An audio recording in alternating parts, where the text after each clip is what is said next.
Hamlet, written by William Shakespeare, is one of his most well-known tragedies, exploring themes of revenge, madness, mortality, and the complexities of the human condition. The play is set in Denmark, where the young Prince Hamlet is mourning the sudden death of his father, King Hamlet. The kingdom is thrown into disarray after the old king's death, with his brother Claudius quickly ascending to the throne and marrying Hamlet's mother, Gertrude, only a few weeks after the death of her husband. Hamlet is deeply disturbed by these events, feeling betrayed by his mother and uncle. He is also troubled by the swift succession of Claudius, whom he perceives as an unworthy ruler. The plot takes a significant turn when Hamlet encounters the ghost of his father, who reveals that he was murdered by Claudius in order to seize the throne. The ghost urges Hamlet to seek revenge for his murder. This revelation sets in motion Hamlet's internal conflict as he grapples with the idea of avenging his father's death. He is consumed by doubt and indecision, questioning the morality of revenge and the certainty of the ghost's claims. This inner turmoil leads Hamlet to feign madness, hoping to buy time and gather evidence against Claudius without directly confronting him. As Hamlet spirals deeper into his pretended madness, the lives of those around him begin to unravel. His relationship with Ophelia, the daughter of Polonius, the king's advisor, becomes increasingly strained.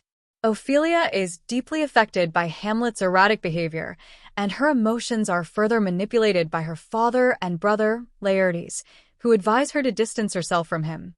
In one of the play's most famous scenes, Hamlet cruelly rejects Ophelia, leading to her eventual descent into madness and her tragic death by drowning, which is suggested to be a suicide.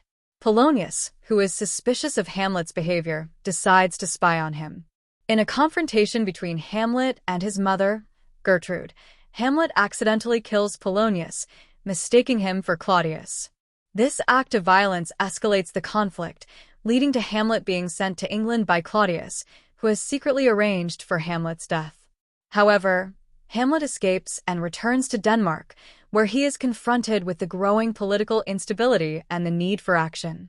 In the final act of the play, Hamlet and Laertes, Polonius's son, engage in a duel.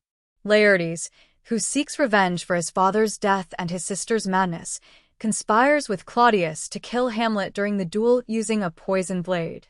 The plan unfolds tragically as Hamlet is wounded by the poison blade, but in the course of the duel, both Laertes and Hamlet are fatally wounded. Gertrude drinks from a poison cup intended for Hamlet and dies. In his dying moments, Laertes reveals Claudius's plot to kill Hamlet, and Hamlet, in a final act of vengeance, kills Claudius before succumbing to the poison himself.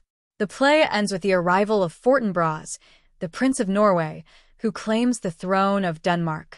Hamlet's tragic journey concludes with the loss of almost every key character, highlighting the devastating effects of betrayal, revenge, and the complexities of moral decision-making. Throughout Hamlet, Shakespeare explores the nature of existence, particularly through Hamlet's famous soliloquy, To Be or Not to Be, where Hamlet reflects on life, death, and the consequences of human suffering. The play raises questions about the legitimacy of revenge, the corrosive effect of corruption, and the inevitable march of time and death. Hamlet's indecision and his philosophical musings set him apart from the traditional revenge hero, making the play a profound study of human emotion, action, and inaction.